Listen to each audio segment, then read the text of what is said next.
Welcome to Exploration Dreamland, a quiet read-aloud of the writings of explorers of the real world and the worlds of imagination. Drop anchor, relax into your comfortable bunk, and drift off to Dreamland with us as we read a lightly edited version of The Last Man by Mary Wollstonecraft Shelley, published in 1826. The book will be read in order, so if you would like to begin at the beginning, please start with Season 4, Episode 54. A quick content warning. This book contains occasional references to plague, pestilence, death, suicidal thoughts and actions, and in one section, brief descriptions of war and pillaging. We will try to include specific warnings in the episode descriptions, but if you prefer to avoid these topics altogether, we recommend re-listening to our previous seasons or rejoining us for our next book. If you would like to stay in touch between episodes, you can follow us on Instagram or Facebook at Exploration Dreamland. If you have a moment to leave us a review on Apple Podcasts, it would help other listeners find us. You can also hear our episodes on YouTube. If you are listening there, please like our episodes and leave a comment for us. We'd love to hear from you. Now, take a deep breath in, and as you exhale, relax any tension in your muscles. Close your eyes, snuggle into your sleeping space, and listen to tonight's tale.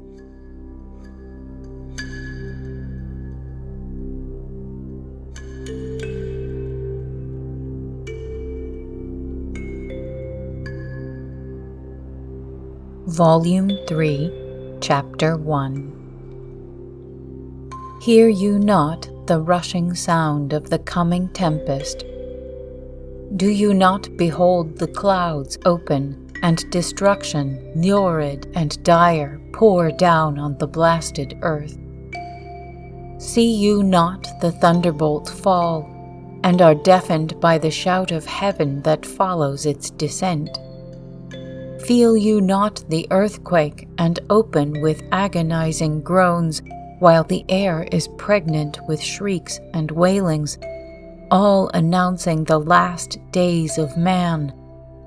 No, none of these things accompanied our fall.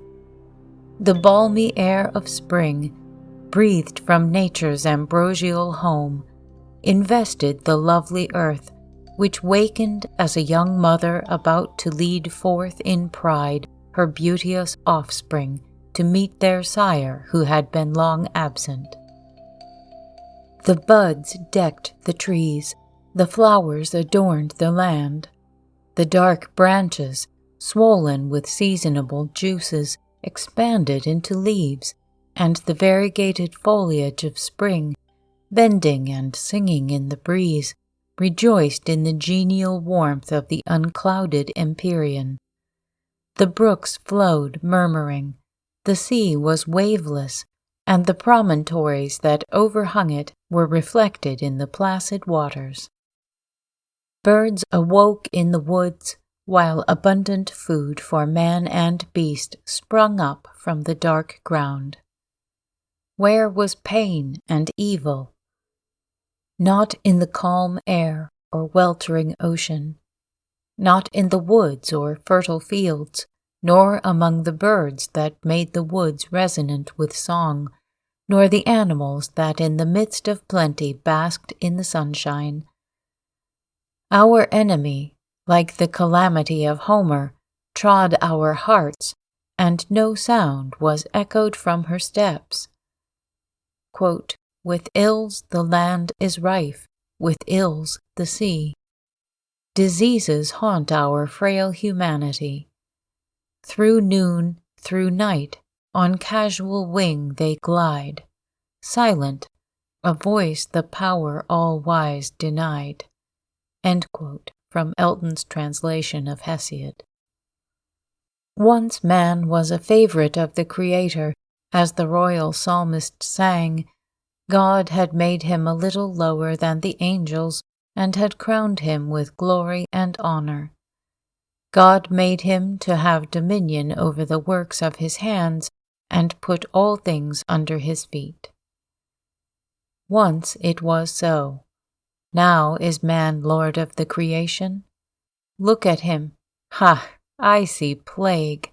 She has invested his form, is incarnate in his flesh, has entwined herself with his being, and blinds his heaven-seeking eyes. Lie down, O man, on the flower-strewn earth. Give up all claim to your inheritance. All you can ever possess of it is the small cell which the dead require. Plague is the companion of spring, of sunshine and plenty. We no longer struggle with her. We have forgotten what we did when she was not. Of old, navies used to stem the giant ocean waves betwixt Indus and the Pole for slight articles of luxury. Men made perilous journeys to possess themselves of earth's splendid trifles, gems and gold. Human labor was wasted, human life set at naught. Now life is all that we covet, that this automaton of flesh should, with joints and springs in order, perform its functions, that this dwelling of the soul should be capable of containing its dweller. Our minds, late spread abroad through countless spheres and endless combinations of thought, now retrenched themselves behind this wall of flesh, eager to preserve its well-being only. We were surely sufficiently degraded. At first, the increase of sickness in spring brought increase of toil to such of us who, as yet spared to life, bestowed our time and thoughts on our fellow creatures. We nerved ourselves to the task. In the midst of despair, we performed the tasks of hope. We went out with the resolution of disputing with our foe. We aided the sick and comforted the sorrowing, turning from the multitudinous dead to the rare survivors. With an energy of desire that bore the resemblance of power, we bade them live. Plague sat paramount the while, and laughed us to scorn. Have any of you, my readers, observed the ruins of an ant-hill immediately after its destruction? At first, it appears entirely deserted of its former inhabitants. In a little time you see an ant struggling through the upturned mold. They reappear by twos and threes, running hither and thither in search of their lost companions. Such were we upon earth, wondering aghast at the effects of pestilence. Our empty habitations remained, but the dwellers were gathered to the shades of the tomb. As the rules of order and pressure of laws were lost, some began with hesitation and wonder to transgress the accustomed uses of society. Palaces were deserted, and the poor man dared at length, unreproved, intrude into the splendid apartments whose very furniture and decorations were an unknown world to him. It was found that, though at first the stop put to all circulation of property had reduced those before supported by the factitious wants of society to sudden and hideous poverty, yet when the boundaries of private possession were thrown down, the products of human labor at present existing were more, far more, than the thinned generation could possibly consume. To some among the poor, this was matter of exultation. We were all equal now. magnificent dwellings, luxurious carpets, and beds of down were afforded to all. Carriages and horses, gardens, pictures, statues, and princely libraries. There were enough of these, even to superfluity, and there was nothing to prevent each from assuming possession of his share. We were all equal now, but near at hand was an equality still more levelling, a state where beauty and strength and wisdom would be as vain as riches and birth. The grave yawned beneath us all, and its prospect prevented any of us from enjoying the ease and plenty which in so awful a manner was presented to us.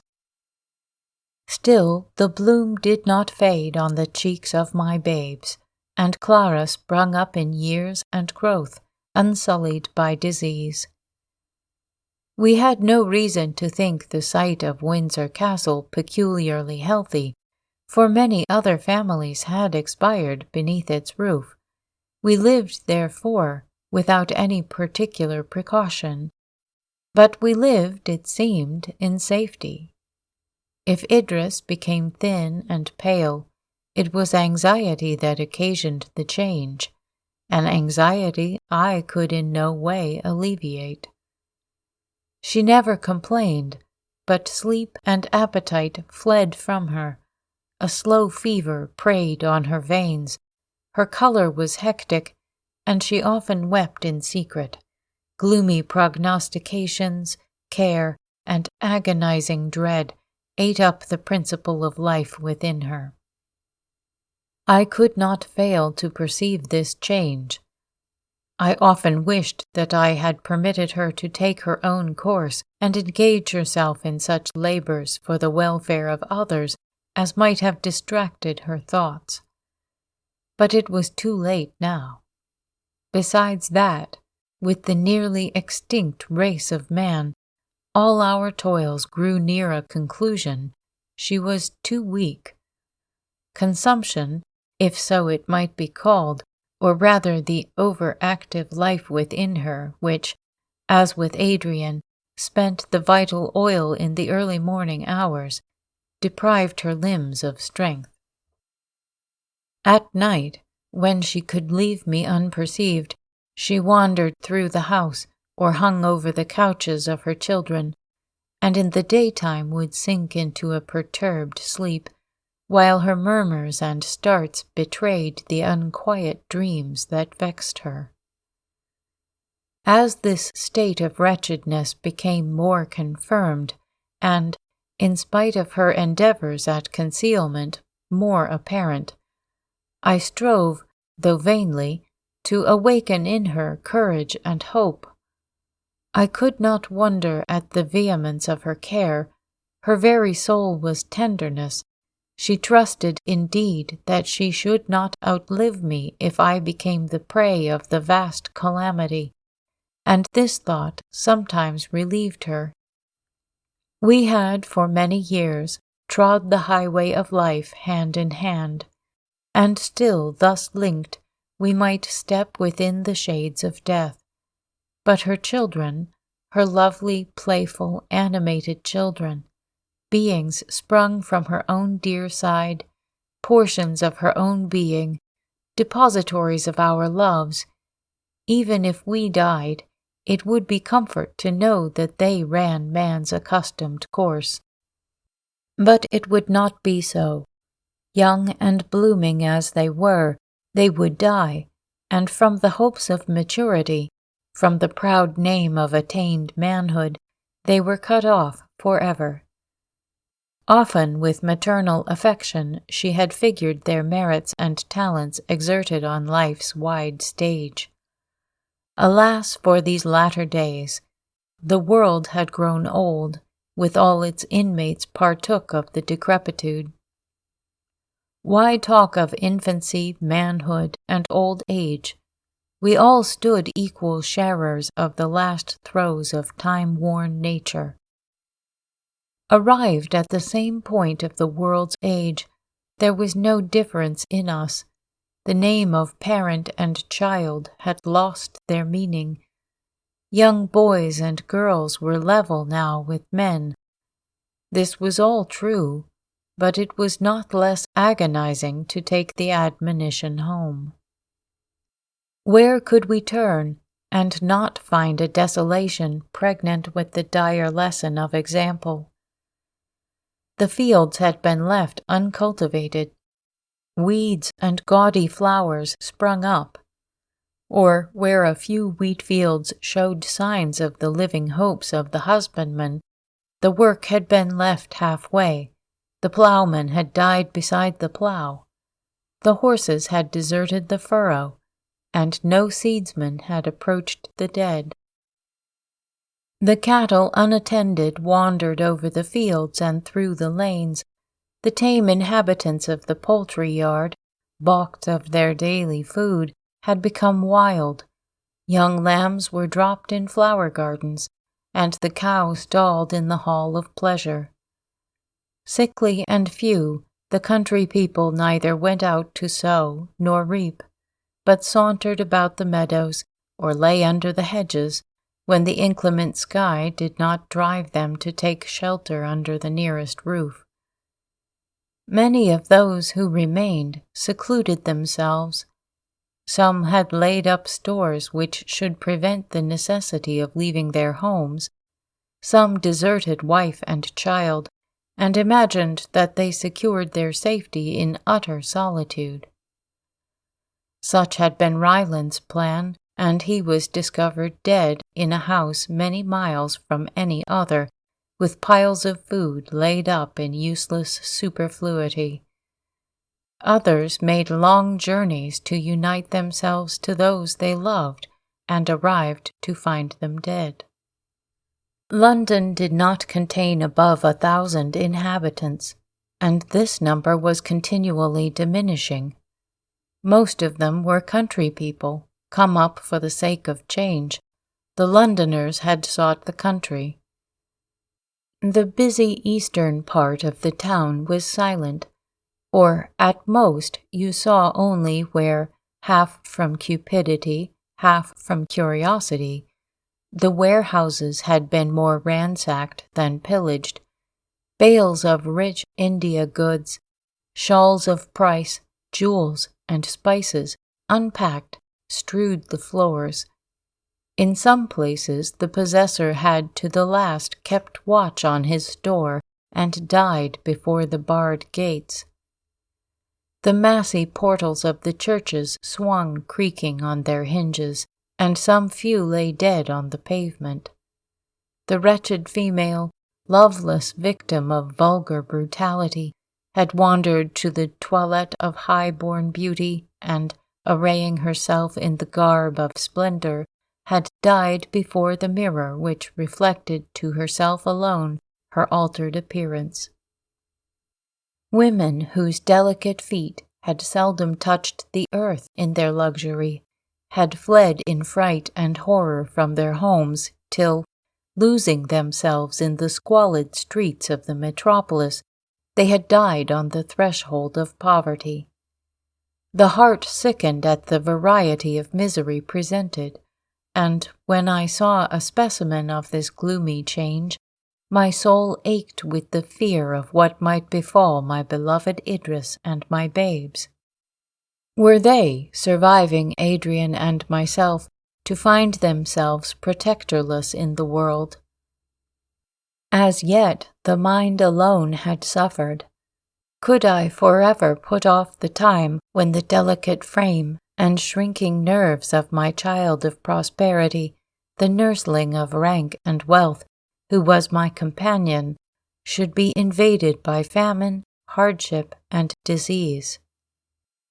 Better die at once, better plunge a poniard in her bosom, still untouched by drear adversity, and then again sheathe it in my own. But no, in times of misery we must fight against our destinies, and strive not to be overcome by them. I would not yield, but to the last gasp resolutely defended my dear ones against sorrow and pain, and if I were vanquished at last, it should not be ingloriously. I stood in the gap, resisting the enemy, the impalpable, invisible foe who had so long besieged us. As yet he had made no breach. It must be my care that he should not, secretly undermining, burst up within the very threshold of the temple of love at whose altar I daily sacrificed. The hunger of death was now stung more sharply by the diminution of his food, or was it that before, the survivors being many, the dead were less eagerly counted?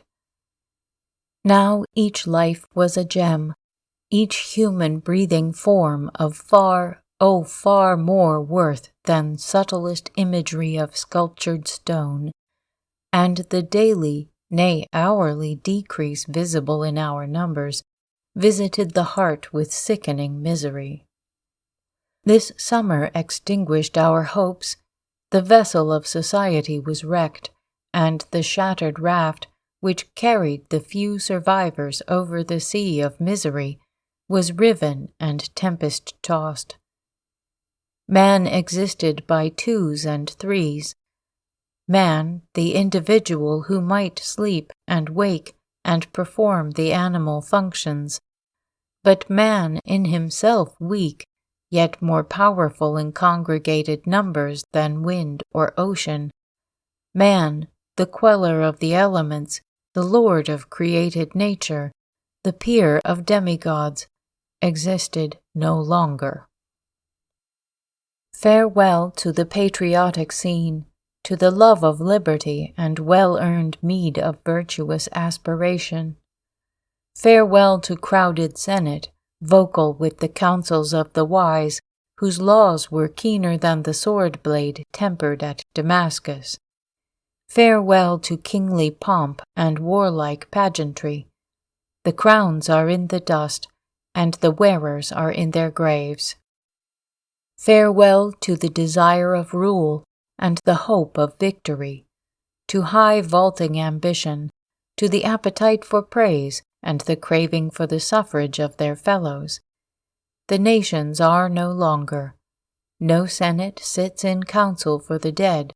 No scion of a time-honored dynasty pants to rule over the inhabitants of a charnel house. The general's hand is cold, and the soldier has his untimely grave dug in his native fields, unhonored though in youth. The marketplace is empty. The candidate for popular favor finds none whom he can represent. To chambers of painted state, farewell. To midnight revelry and the panting emulation of beauty, to costly dress and birthday show, to title and the gilded coronet, farewell. Farewell to the giant powers of man, to knowledge that could pilot the deep-drawing bark through the opposing waters of shoreless ocean, to science that directed the silken balloon through the pathless air, to the power that could put a barrier to mighty waters and set in motion wheels and beams and vast machinery that could divide rocks of granite or marble and make the mountains plain. Farewell to the arts, to eloquence, which is to the human mind as the winds to the sea, stirring and then allaying it. Farewell to poetry and deep philosophy, for man's imagination is cold, and his inquiring mind can no longer expatiate on the wonders of life, for there is no work, nor device, nor knowledge, nor wisdom in the grave whither thou goest. To the graceful building, which in its perfect proportion transcended the rude forms of nature, the fretted Gothic and massy Saracenic pile, to the stupendous arch and glorious dome, the fluted column with its capital, Corinthian, Ionic, or Doric, the peristyle and fair entablature, whose harmony of form is to the eye as musical concord to the ear. Farewell to sculpture, where the pure marble mocks human flesh, and in the plastic expression of the culled excellencies of the human shape shines forth the god. Farewell to painting, the high-wrought sentiment and deep knowledge of the artist's mind in pictured canvas. To paradisiacal scenes where the trees are ever vernal, and the ambrosial air rests in perpetual glow. To the stamped form of tempest and wildest uproar of universal nature encaged in the narrow frame. Oh, farewell, farewell to music and the sound of song, to the marriage of instruments where the concord of soft and harsh unites in sweet harmony and gives wings to the panting listeners, whereby to climb heaven and learn the hidden pleasures of the eternals. Farewell to the well-trod stage. A truer tragedy is enacted on the world's ample scene that puts to shame mimic grief. To high-bred comedy and the low buffoon, farewell. Man may laugh no more. Alas, to enumerate the adornments of humanity shows, by what we have lost, how supremely great man was. It is all over now. He is solitary. Like our first parents expelled from paradise, he looks back towards the scene he has quitted. The high walls of the tomb and the flaming sword of plague lie between it and him. Like to our first parents, the whole earth is before him a wide desert. Unsupported and weak, let him wander through fields where the unreaped corn stands in barren plenty, through copses planted by his fathers, through towns built for his use. Posterity is no more. Fame and ambition and love are words void of meaning. Even as the cattle that grazes in the field, do thou, O deserted one, lie down at evening tide, unknowing of the past, careless of the future, for from such fond ignorance alone canst thou hope for ease. Joy paints with its own colors every act and thought. The happy do not feel poverty, for delight is as a gold-tissued robe, and crowns them with priceless gems. Enjoyment plays the cook to their homely fare, and mingles intoxication with their simple drink. Joy strews the hard couch with roses, and makes labor ease. Sorrow doubles the burden to the bent-down back, plants thorns in the unyielding pillow, mingles gall with water, adds saltness to their bitter bread, clothing them in rags and strewing ashes on their bare heads. To our irremediable distress, every small and pelting inconvenience came with added force. We had strung our frames to endure the Atlian weight thrown on us. We sank beneath the added feather chance threw on us. The grasshopper was a burden. Many of the survivors had been bred in luxury. Their servants were gone, their powers of command vanished like unreal shadows. The poor even suffered various privations, and the idea of another winter like the last brought a fright to our minds. Was it not enough that we must die, but toil must be added? Must we prepare our funeral repast with labor, and with unseemly drudgery heap fuel on our deserted hearths? Must we with servile hands fabricate the garments soon to be our shroud? Not so. We are presently to die. Let us then enjoy to its full relish the remnant of our lives. Sordid care avant, menial labors and pains slight in themselves, but too gigantic for our exhausted strength, shall make no part of our ephemeral existences. In the beginning of time, when, as now, man lived by families and not by tribes or nations. They were placed in a genial clime where earth fed them untilled, and the balmy air enwrapped their reposing limbs with warmth more pleasant than beds of down.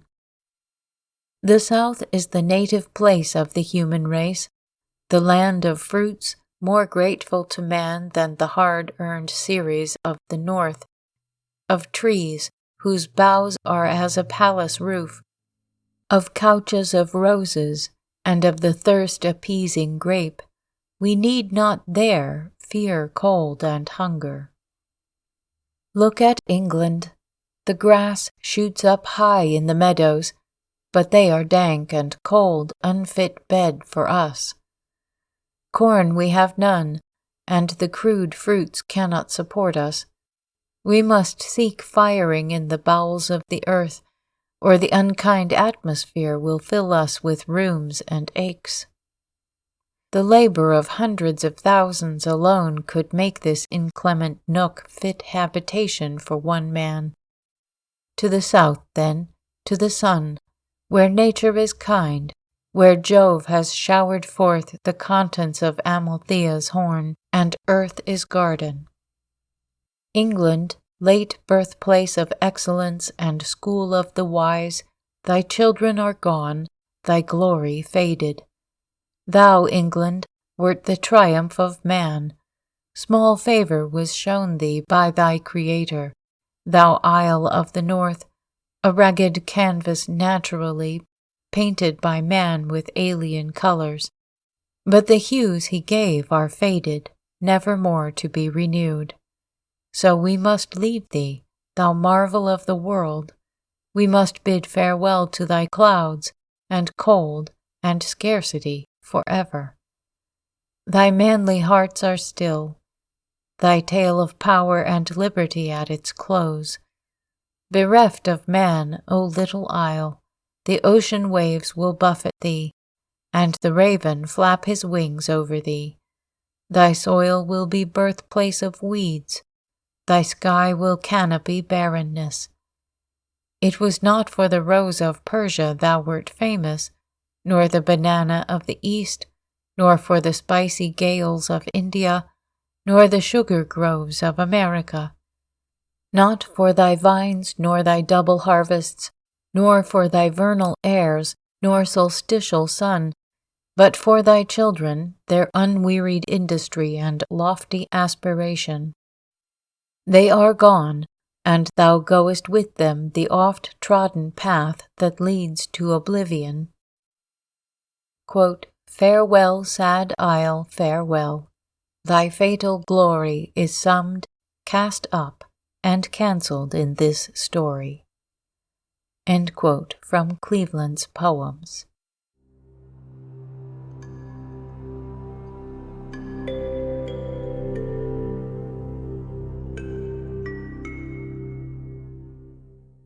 Chapter 2. In the autumn of this year, 2096, the spirit of emigration crept in among the few survivors who, congregating from various parts of England, met in London. This spirit existed as a breath, a wish, a far-off thought, until communicated to Adrian, who imbibed it with ardor and instantly engaged himself in plans for its execution. The fear of immediate death vanished with the heats of September. Another winter was before us, and we might elect our mode of passing it to the best advantage. Perhaps in rational philosophy none could be better chosen than this scheme of migration, which would draw us from the immediate scene of our woe, and, leading us through pleasant and picturesque countries, amuse for a time our despair. The idea once broached, all were impatient to put it in execution. We were still at Windsor. Our renewed hopes medicined the anguish we had suffered from the late tragedies. The death of many of our inmates had weaned us from the fond idea that Windsor Castle was a spot sacred from the plague, but our lease of life was renewed for some months, and even Idris lifted her head as a lily after a storm, when a last sunbeam tinges its silver cup. Just at this time, Adrian came down to us. His eager looks showed us that he was full of some scheme. He hastened to take me aside and disclosed to me with rapidity his plan of emigration from England. To leave England forever, to turn from its polluted fields and groves, and, placing the sea between us, to quit it, as a sailor quits the rock on which he has been wrecked when the saving ship rides by. Such was his plan. To leave the country of our fathers, made holy by their graves, we could not feel even as a voluntary exile of old, who might for pleasure or convenience forsake his native soil. Though thousands of miles might divide him, England was still a part of him, as he of her. He heard of the passing events of the day. He knew that, if he returned and resumed his place in society, the entrance was still open, and it required but the will to surround himself at once with the associations and habits of boyhood. Not so with us, the remnant. We left none to represent us, none to repeople the desert land, and the name of England died when we left her in vagabond pursuit of dreadful safety. Yet let us go. England is in her shroud. We may not enchain ourselves to a corpse. Let us go. The world is our country now, and we will choose for our residence its most fertile spot. Shall we in these deserted halls, under this wintry sky, sit with closed eyes and folded hands expecting death? Let us rather go out to meet it gallantly. Or perhaps, for all this pendulous orb, this fair gem in the sky's diadem is not surely plague-stricken.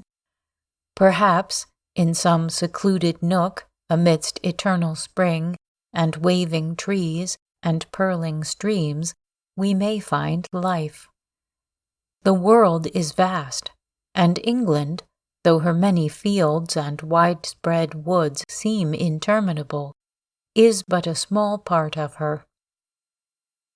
At the close of a day's march over high mountains and through snowy valleys, we may come upon health, and committing our loved ones to its charge, replant the uprooted tree of humanity, and send to late posterity the tale of the ante-pestilential race, the heroes and sages of the lost state of things.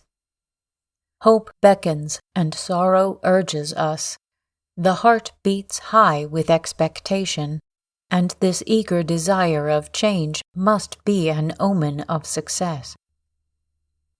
O come, farewell to the dead, farewell to the tombs of those we loved.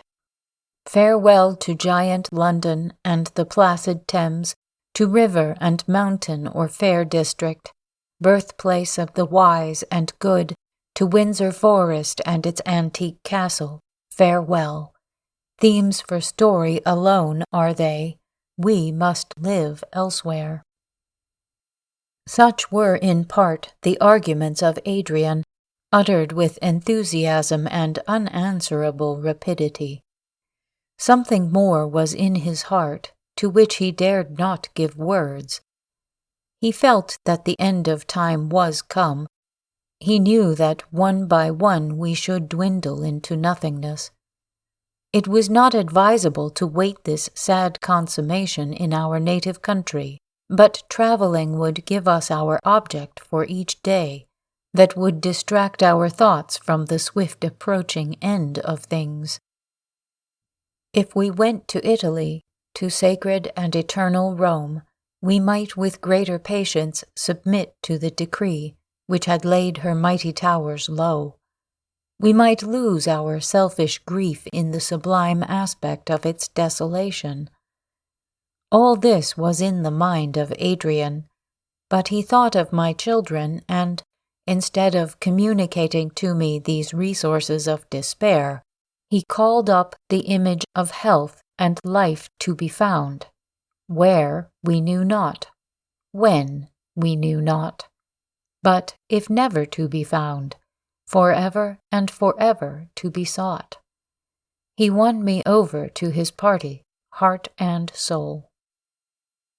It devolved on me to disclose our plan to Idris. The images of health and hope which I presented to her made her with a smile consent. With a smile she agreed to leave her country, from which she had never before been absent, and the spot she had inhabited from infancy, the forest and its mighty trees, the woodland paths and green recesses where she had played in childhood, and had lived so happily through youth. She would leave them without regret, for she hoped to purchase thus the lives of her children. They were her life, dearer than a spot consecrated to love, dearer than all else the earth contained. The boys heard with childish glee of our removal. Clara asked if we were to go to Athens.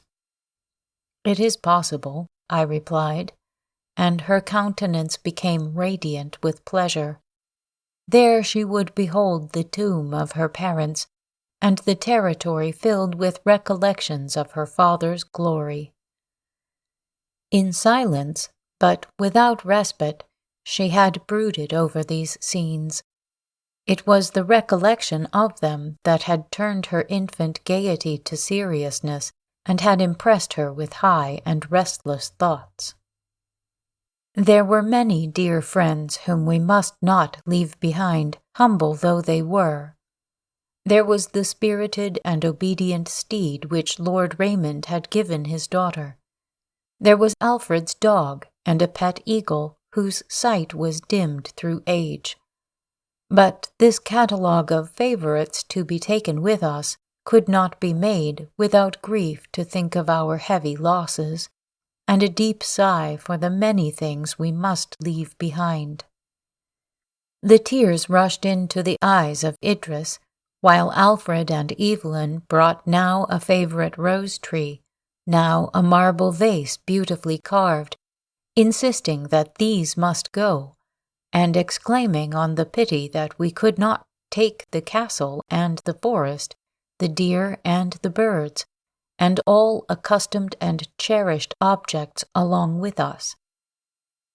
"Fond and foolish ones," I said, "we have lost forever treasures far more precious than these, and we desert them to preserve treasures to which in comparison they are nothing. Let us not for a moment forget our object and our hope, and they will form a resistless mound to stop the overflowing of our regret for trifles." The children were easily distracted, and again returned to their prospect of future amusement. Idris had disappeared. She had gone to hide her weakness. Escaping from the castle, she had descended to the little park and sought solitude, that she might there indulge her tears. I found her clinging round an old oak, pressing its rough trunk with her roseate lips, as her tears fell plenteously, and her sobs and broken exclamations could not be suppressed. With surpassing grief I beheld this loved one of my heart thus lost in sorrow. I drew her towards me, and as she felt my kisses on her eyelids, as she felt my arms press her, she revived to the knowledge of what remained to her. "You are very kind not to reproach me," she said. "I weep, and a bitter pang of intolerable sorrow tears my heart. And yet I am happy. Mothers lament their children, wives lose their husbands, while you and my children are left to me. Yes, I am happy, most happy, that I can weep thus for imaginary sorrows, and that the slight loss of my adored country is not dwindled and annihilated in mightier misery. Take me where you will. Where you and my children are, there shall be Windsor, and every country will be England to me.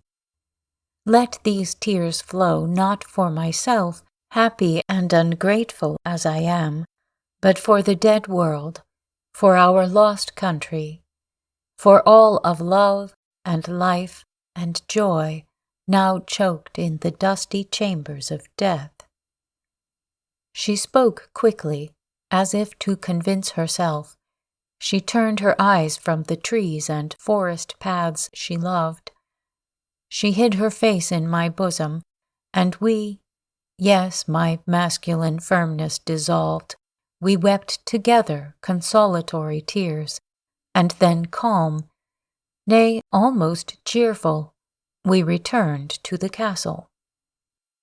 The first cold weather of an English October made us hasten our preparations. I persuaded Idris to go up to London, where she might better attend to necessary arrangements. I did not tell her that to spare her the pang of parting from inanimate objects, now the only things left, I had resolved that we should none of us return to Windsor. For the last time we looked on the wide extent of country visible from the terrace, and saw the last rays of the sun tinge the dark masses of wood variegated by autumnal tints. The uncultivated fields and smokeless cottages lay in shadow below.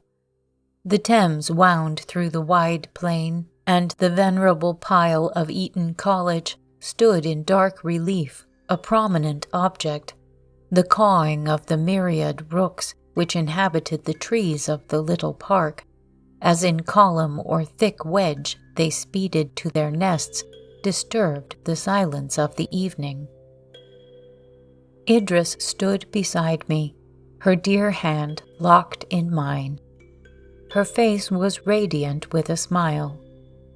"The sun is alone," she said, "but we are not. A strange star, my Lionel, ruled our birth. Sadly and with dismay we may look upon the annihilation of man, but we remain for each other. Did I ever in the wide world seek other than thee? And since in the wide world thou remainest, why should I complain? Thou and nature are still true to me. Beneath the shades of night, and through the day, whose garish light displays our solitude, thou wilt still be at my side, and even Windsor will not be regretted."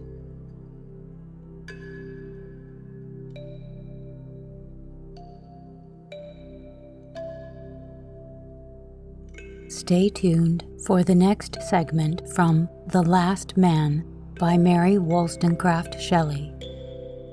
Please follow, rate, and review us on your favorite podcast app.